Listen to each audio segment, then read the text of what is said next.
Chapter 13। वैर भाव निर्मूल हुआ तो संसार अस्त ही हुआ समझो।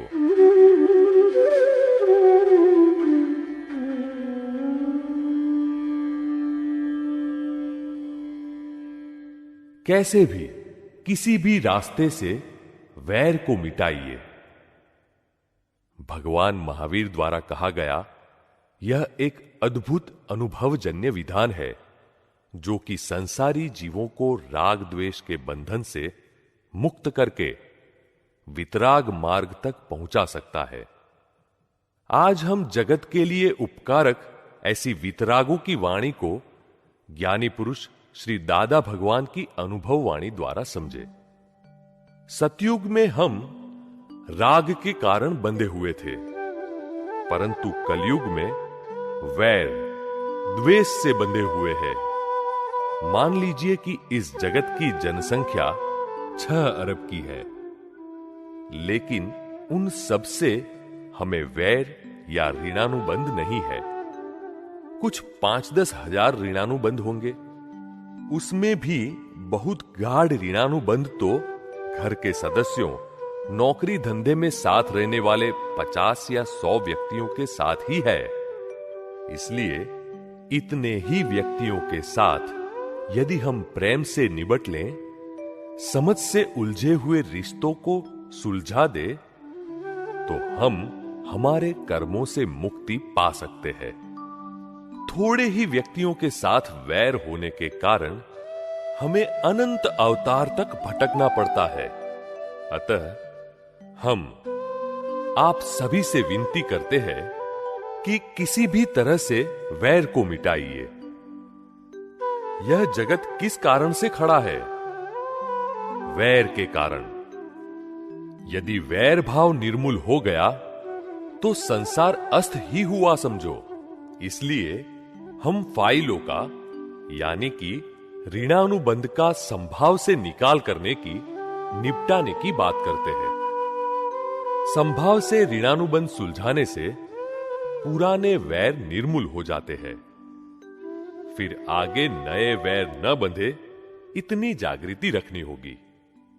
2 भाई हो मगर उनमें एक बार तू मैं हो जाए तो फिर क्रमशः मनभेद बढ़ता जाता है और फिर धीरे धीरे ऐसी स्थिति आ जाएगी कि भाई ही भाई को बर्दाश्त नहीं कर पाएगा और वैर की शुरुआत हो जाती है। ऐसे हालात में ये दोनों भाई कितने दिन साथ में रह सकते हैं? ग्राहक और व्यापारी के बीच संबंध तो रहता ही है ना। यह संबंध व्यापारी के दुकान बंद कर देने से समाप्त तो नहीं हो जाता। ग्राहक तो याद रखता ही है कि इस व्यापारी ने ऐसा किया था, मुझे खराब माल दिया था। लोग तो वैर याद रखते हैं। तो फिर इस भव में यदि आप दुकान बंद कर देंगे तो भी आने वाले अवतार में क्या वह आपको छोड़ेगा? नहीं छोड़ेगा। उसे तो वैर का बदला लेने के बाद ही चैन आएगा। इसीलिए भगवान ने कहा है, कैसे भी किसी भी तरीके से वैर को मिटाइए। हमारे एक जान पहचान वाले हमसे उधार रुपये लेकर गए, फिर वापिस लौटाने ही नहीं आए। तो हम समझ गए कि यह वैर से बंधा हुआ होगा, इसलिए भले ही वे रुपये ले गए।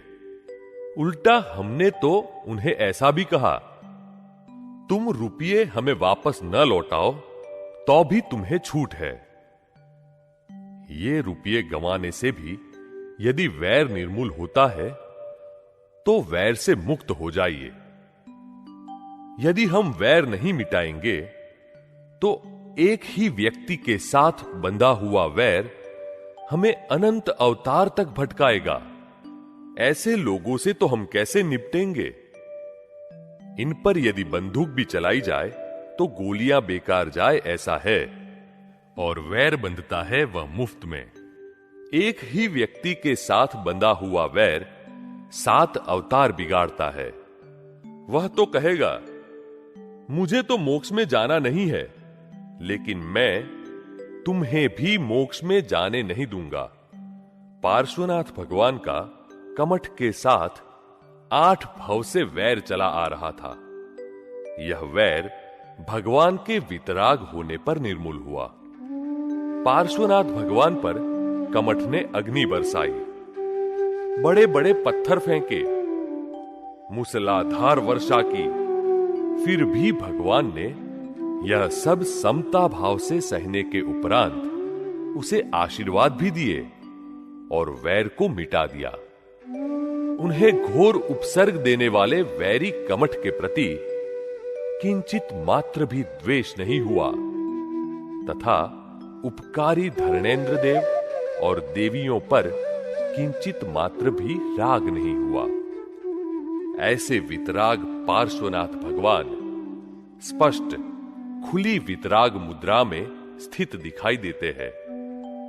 हमें निरंतर यह ज्ञान में दिखाई देता है कि जगत के लोग वैर से बंधे हुए हैं, जिसके कारण उनके मुंह हमेशा लटके रहते हैं। वैर से क्लेश होता है। यदि भगवान पार्श्वनाथ को हम उनके यथार्थ रूप में थोड़ा सा भी पहचाने तो वितरागता अंकुरित हो जाए हमारे भीतर भी। किसी को भी हमारे कारण दुख न हो, यही है सुखी होने का मार्ग।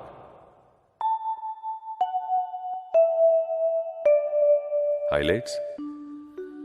यह जगत किस कारण से खड़ा है? वैर के कारण। यदि वैर भाव निर्मूल हो गया तो संसार अस्त ही हुआ समझो। थोड़े ही व्यक्तियों के साथ वैर होने के कारण हमें अनंत अवतार तक भटकना पड़ता है। अतः हम आप सभी से विनती करते हैं कि किसी भी तरह से वैर को मिटाइए। रुपये गंवाने से भी यदि वैर निर्मूल होता है तो वैर से मुक्त हो जाइए। यदि हम वैर नहीं मिटाएंगे तो एक ही व्यक्ति के साथ बंधा हुआ वैर हमें अनंत अवतार तक भटकाएगा। किसी को भी हमारे कारण दुख न हो, यही है सुखी होने का मार्ग।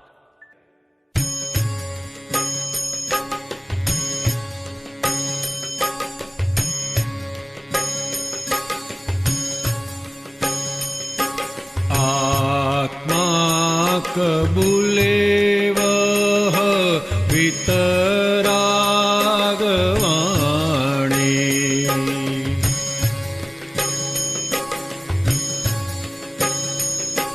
कारण निकाल दे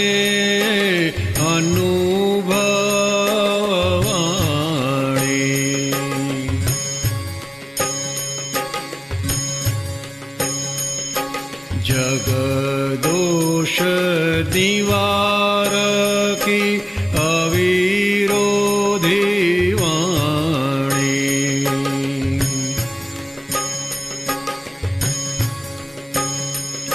शाश्वत सुखदायी स्याद